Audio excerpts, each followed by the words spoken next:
Hello, and welcome back to the Argyle Accounting Summit. My name is Brittany Sullivan with Argyle, and it's great to have everyone joining us today. A couple of notes before I turn things over to our esteemed speaker.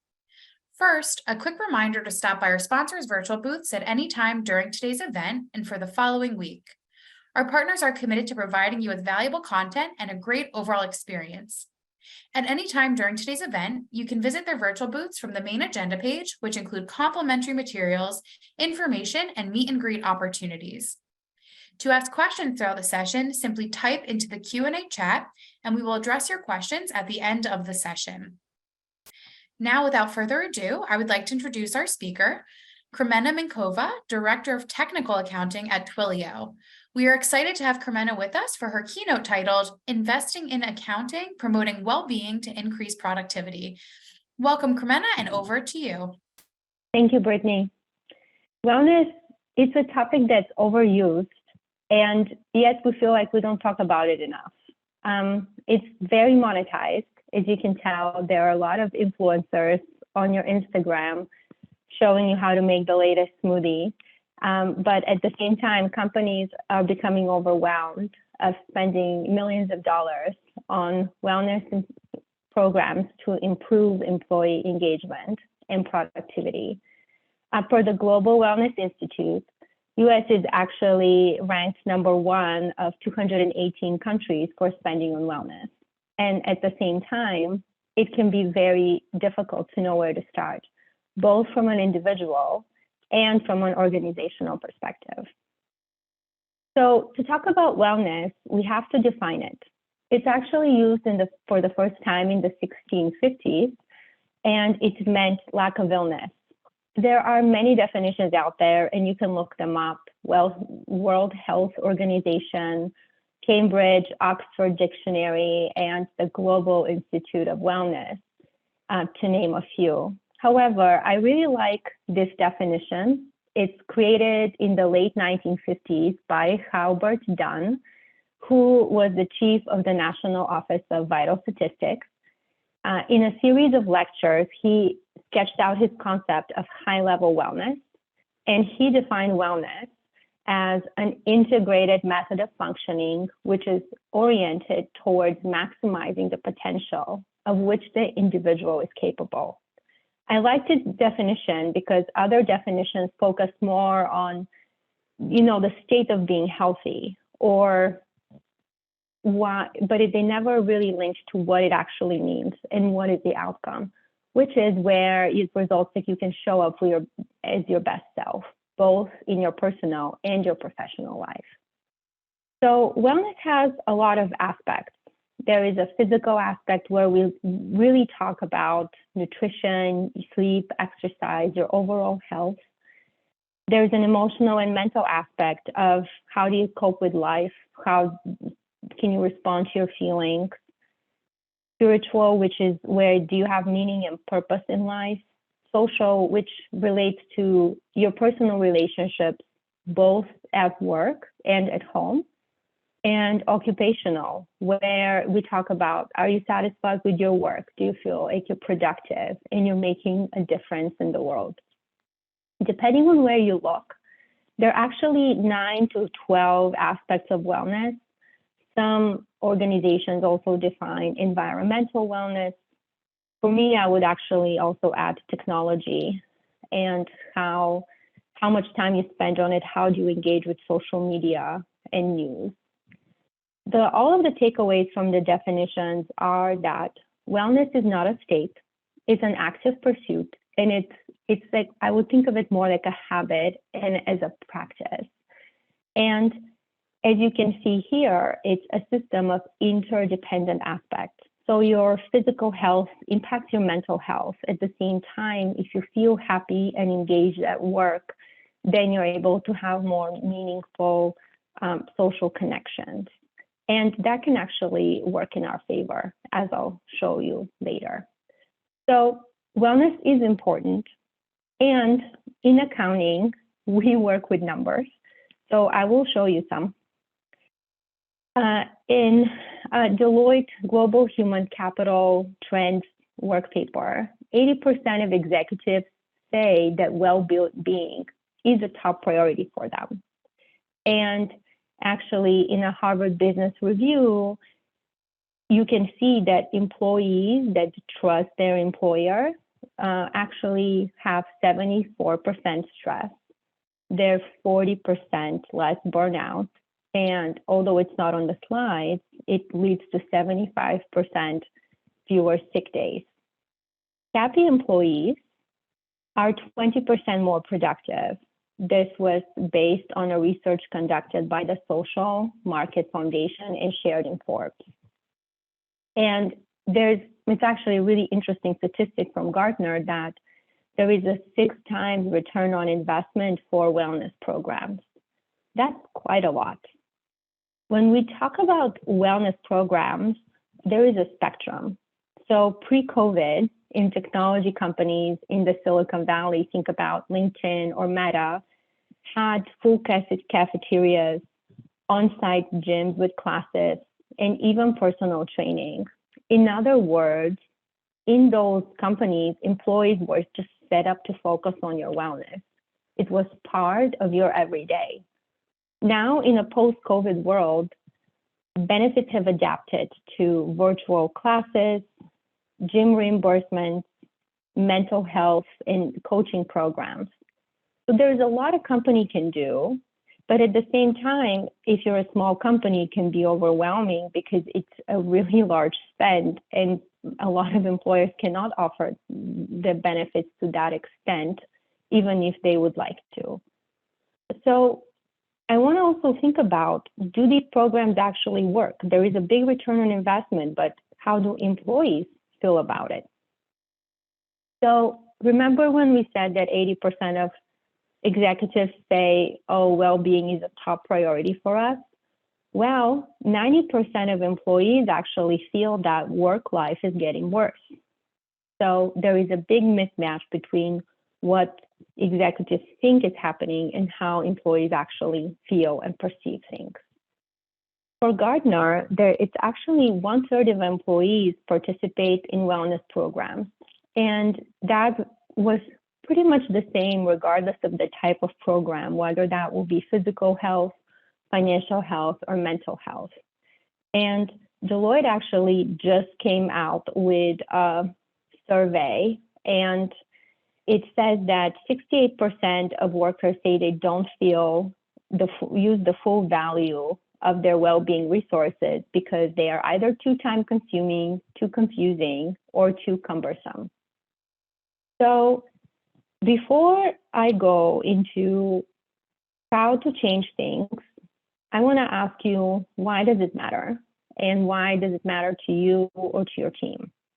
So I work in technical accounting, and this is an area where I often have to do in-depth research, design and create accounting policies and positions from scratch. I usually do things that I have no prior experience. There's a lot of problem solving and a lot of judgment.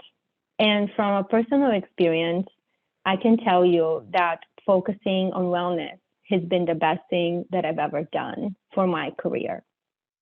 So as an accountant, we usually look at things of all of the entries we book, all the judgments we make, and the memos we write. We want complete and accurate financial statements, no material control weaknesses, or maybe not even control failures.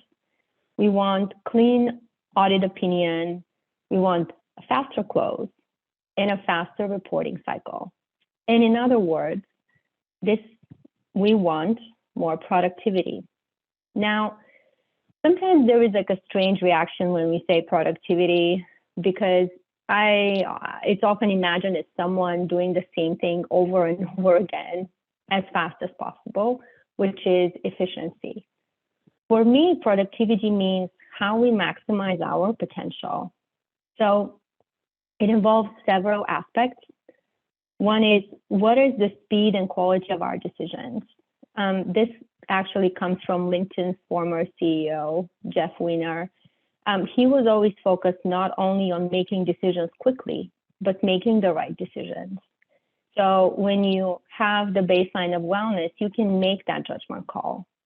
And it also becomes the baseline for problem solving, and overall, how you show up in your everyday life, your family, or your work, and how you maximize your potential. So how do you change the conversation of wellness from like overhyped, overused to something we can actually do for us and for our accounting teams? Usually what happens is we end up reading all these books about time management, overschedule our calendars with tasks.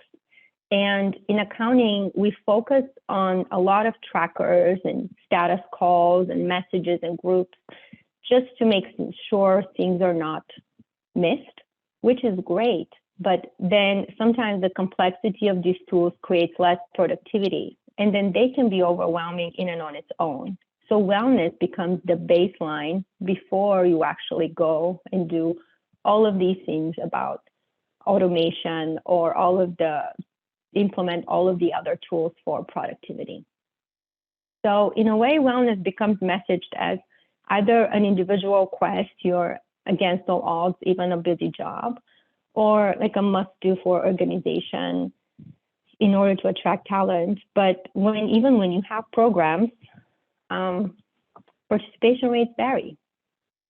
So for Deloitte, in a study that just came out on March 13th, there are 3 factors impacting well-being for employees.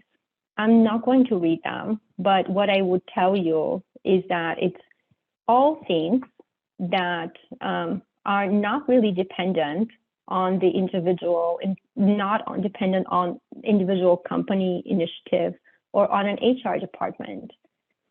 They are actually things that can be addressed, at least to some extent, at the individual or the manager level.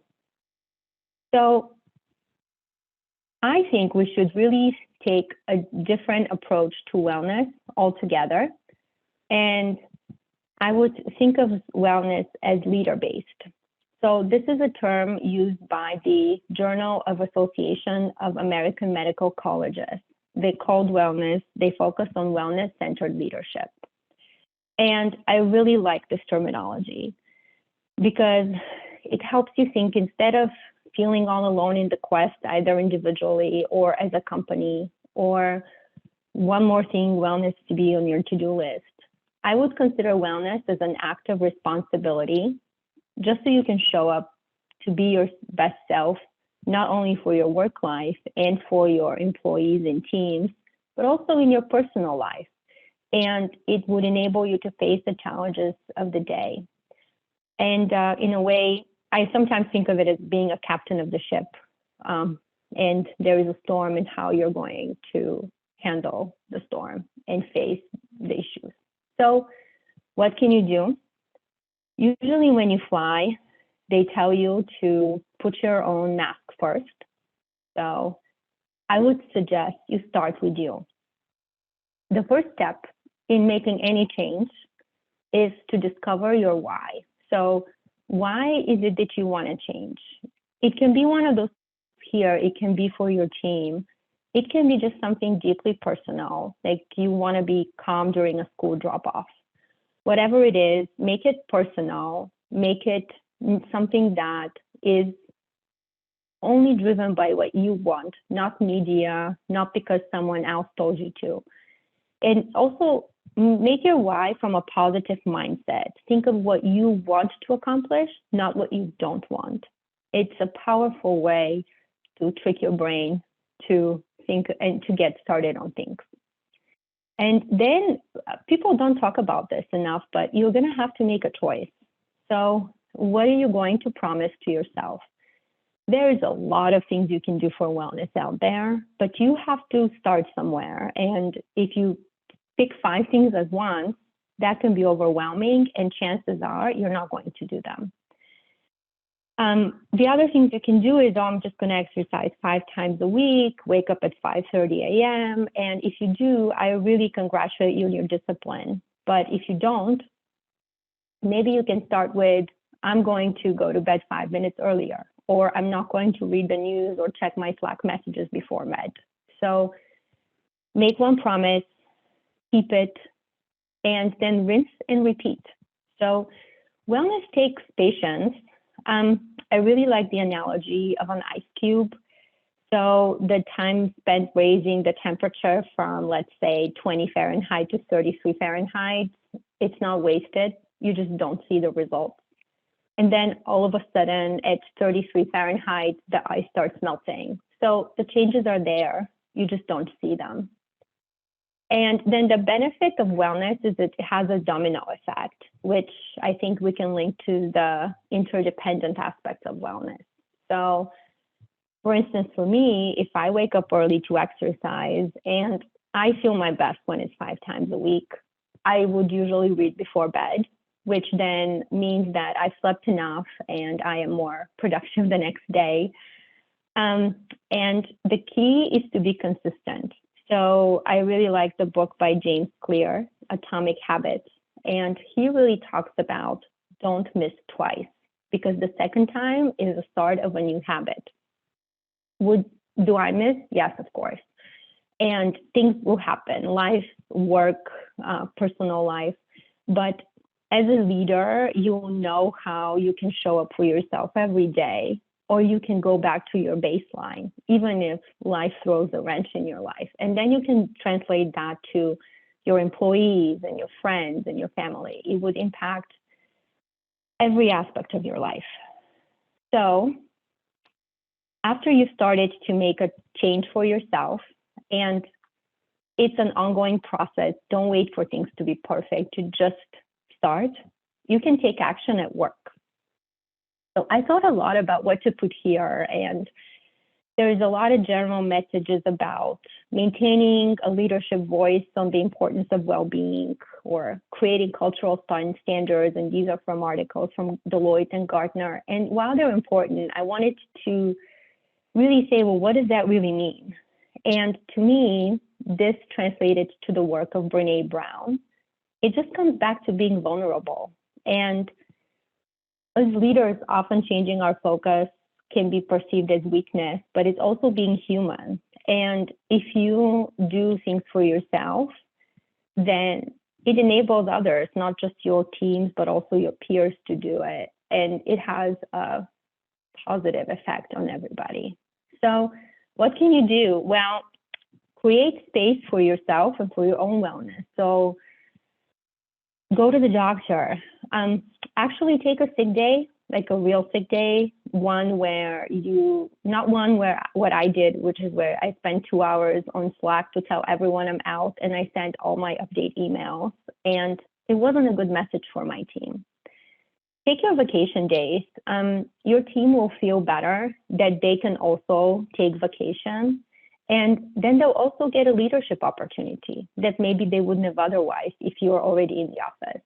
And to the extent you're comfortable, share your wellness goals or mention something that you're focused on. I still remember LinkedIn CEO Jeff Weiner talking in passing about how it's important for employees to focus on their physical health. And I still remember what he said. It wasn't a made topic, but it makes an impact on your employees. And then I would also share any company resources you know of, use, or would like to remind your employees if they need help with something. It's not up to HR or just the company overall to do this. And there's a lot of value in sometimes hearing it from a peer or from your manager that, hey, this is something that can really help you. So before we even talk about what to do day to day, I really wanted you to think about how you prioritize your work. So baseline for wellness is also proper planning. So they're really connected. In a way, when you're well, you can plan better. But then when you plan better, you can focus more on your wellness. Clearly communicate goals and deliverables to your team together with the timelines. And think about responding to situations rather than reacting. So in a way, anticipate challenges. If you as a leader, if you think about it, are always working on putting out fires, taking out workloads without prioritizing and assigning work, this is how your team is going to manage their workload as well. Consider the urgency and timing of emails and meetings. So in a post-COVID world, we all work in different time zones, off sync. I consciously don't message my team outside of their work hours, and I send their emails. And then something really good happens because we all end up having a good sense of urgency. So when something is really important and urgent, then they will stay late, or we will work a weekend, or we will work late. But then we have a shared understanding of where attention goes, and then it becomes a cycle. Instead of being always on, you know that there is a reason why this is happening, but then we focus on planning and understanding why this would not, how can we prevent it? And then obviously we would rotate meeting times for global teams. And sometimes I would even write an agenda or write meeting notes to share with people who are there, so they don't feel like they always have to be in a time there when it's time that's not convenient for them. And then I feel like once you demonstrate your right leadership behaviors, and then you set up the work and you organize it, then actually empower your employees. Let them perform, let them offer flexibility and independence.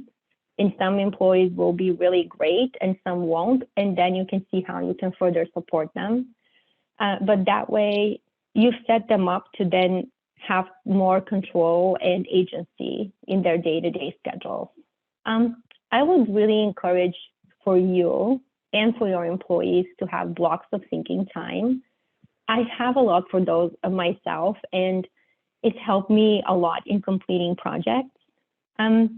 It's not just about people not scheduling meetings. It's also because this is my expectation that this is my time for research or for documentation or in-depth work.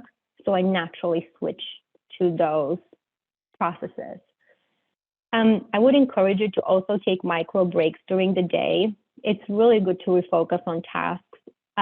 It is not you going on Instagram, checking your emails, checking your Slack, or reading the news.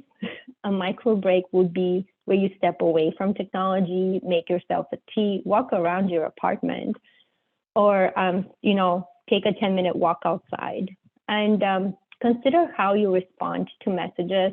So if everything is urgent, or sometimes wait, maybe your team can respond and take on something that they may have an opinion. And in a way, you can let people become wellness ambassadors, not just for themselves, but for others at every level. So don't wait for your manager or company mandate or the HR department to create an initiative. Anybody can initiate change. So here are some resources I found useful and really helpful. You can click on the link of each one. They're hyperlinked. From the tools, I really like Yoga with Adriene on YouTube. It's a 30-day yoga challenge, usually starts every year in January, but it's posted on YouTube, and you can do it at any time. And it's a good way to get started into focus on your physical health in a very gentle way. And it's, of course, free and available to everybody. So I will tell you that there is a lot of trial and error, and I read a lot of books, but I know what I need to do to feel well. So my wellness pillars for everything else in my life is a baseline of exercise, enough sleep, and spending time outside. And that's what I need in order to have a productive day. And wellness is a practice comprised of a lot of small decisions and habits. And I will tell you that it's a consistent readjustment depending on what happens in my professional or personal life, but I always know how to get back to it. So the most important thing about wellness is that it starts with you. Thank you. And now I'll turn it over to Brittany. Excellent. Well, thank you so much, Carmena, for such an insightful presentation. As a reminder, audience members can still enter questions, and we'll go ahead and review a few that came through. This one question asks, or states, we have a wellness program, but employees are not participating. We do reimburse gym membership, supplement, and health monitoring devices, but how can we increase their attention? I see. That's a really good question. I would think about the gym reimbursement, if that can be actually automated in a way. I've seen a lot of employees where you ask them to submit receipts, and a lot of times what employees do is they just don't. So maybe they're actually already attending the gym, but they are not submitting the receipts. So think about how you're actually tracking that information. And then you can also ask the managers to remind their employees in their one-on-ones, make sure you submit your receipts if that's the case, and help managers in a way track what employees are doing. I would do that. I would involve more of the managers, or have the managers talk about, hey, I'm going to the gym or I'm submitting my reimbursements, make sure you do the same. Perfect, thank you. This next question, do you have any recommendations on how you can handle younger employees who think that the accounting field is a less than 40-hour work week?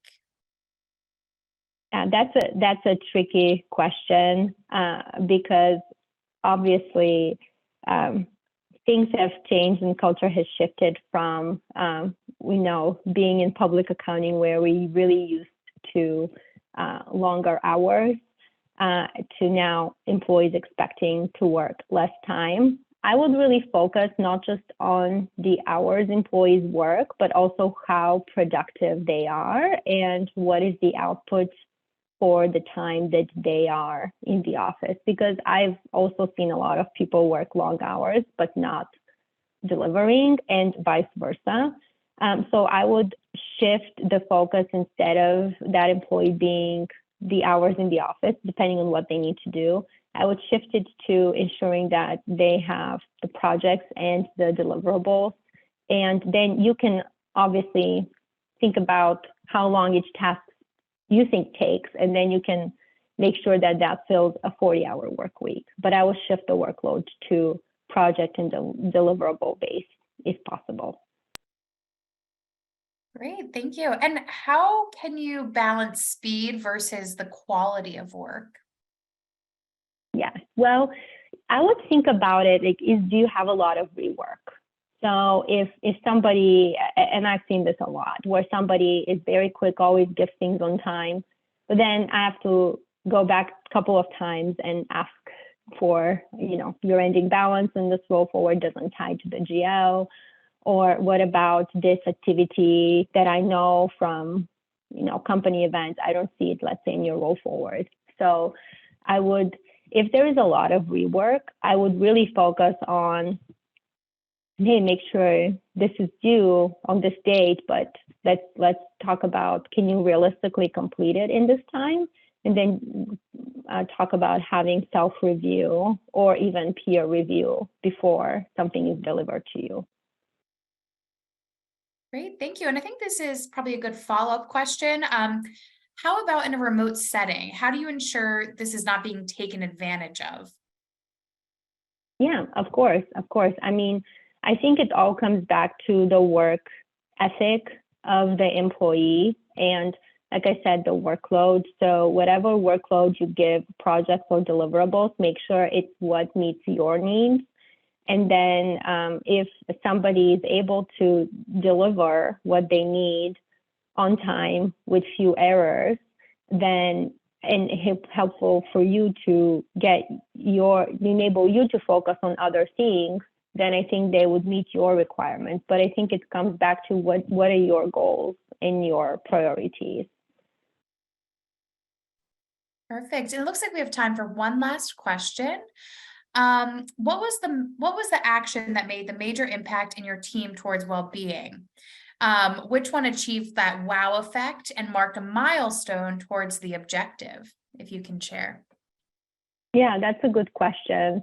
I would say what I'm telling you is things I've done for myself. So obviously I have first focused on my wellness, and then for my team, I don't think it was one thing. But I would say the most important thing was just demonstrating with my own schedule in work management and organization that and helping them get organized with work. So being respectful of their working hours and then in a way showing them how I organize my work and the team's work so that then they can also focus on planning and organizing and prioritizing. So I think that will be the best. That was the biggest difference for me. Excellent. Well, thank you so much, Carmen, and thank you again for such an incredible keynote presentation. I also want to thank everyone who joined us for this session, all of the sessions today. This session, along with all of today's content, will be made available on demand following the event. This does officially conclude the Argyle Accounting Summit. Thank you again for joining us and engaging in our content. Thank you again, Carmena. Thank you.